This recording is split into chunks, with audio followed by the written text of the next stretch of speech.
नमस्कार सम्पूर्णमा र आज पनि म एउटा दुःखको भिडियो लिएर आएको छु र मैले जुन हिडेन्स फल्स भनेर एउटा भिडियो मैले अपलोड गरेको थिएँ र मैले यो फल्स आउँदा मैले बाटोको पनि मैले धेरै कुराहरू गरेको थिएँ र आज यसै फल्समा एउटा दुःखद घटना घटेको छ र मैले तपाईलाई जानकारी पनि दिएको थिएँ बाटो अप्ठ्यारो छ भनेर र तपाईले यो फल्समा बर्खाको याममा तपाईँ नआइदिनु होला किनकि अहिले बाटोको सुविधा राम्रो छैन त्यसै कारणले मैले तपाईलाई जानकारी पनि दिएको थिएँ र आज पनि म तपाईलाई फेरि एउटा दुःखद खबर लिएर आएको छु र तपाईले कृपया अहिले घडी तपाईहरु नआइदिनु होला किनकि यहाँ एकजना सिक्किम युनिभर्सिटीमा पढ्दै गर्नुहुने विद्यार्थीको मृत्यु भएको छ बाटोको कारणले गर्दा र तपाईहरुलाई बिन्ती गर्न चाहन्छु यो बाटोमा नआइदिनु होला। यसरी यो बाटो धेरै खराब भएको छ र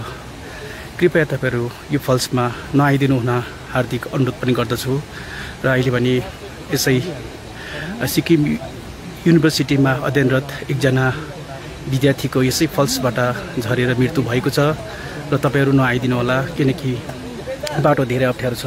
र उहाँलाई अब केही छिनमा यहाँबाट उहाँको गार्जियन आइपुगिसक्नु भएको छ र उहाँलाई लिएर जानेछ र तपाईहरुलाई म एउटा सानो सूचना जति पनि याङयाङवासी होस् चाहे याङयाङदेखि बाहिर जति पनि स्टुडेन्ट जति पनि घुम्न आउनुहुने जति पनि छन् उहाँहरूलाई सुझाव पनि दिन चाहन्छु तपाईहरु यस फल्समा अहिले बर्खायाममा नआइदिनु होला भन्दा मेरो छोटो भिडियो यही राख्न चाहन्छु। धन्यवाद।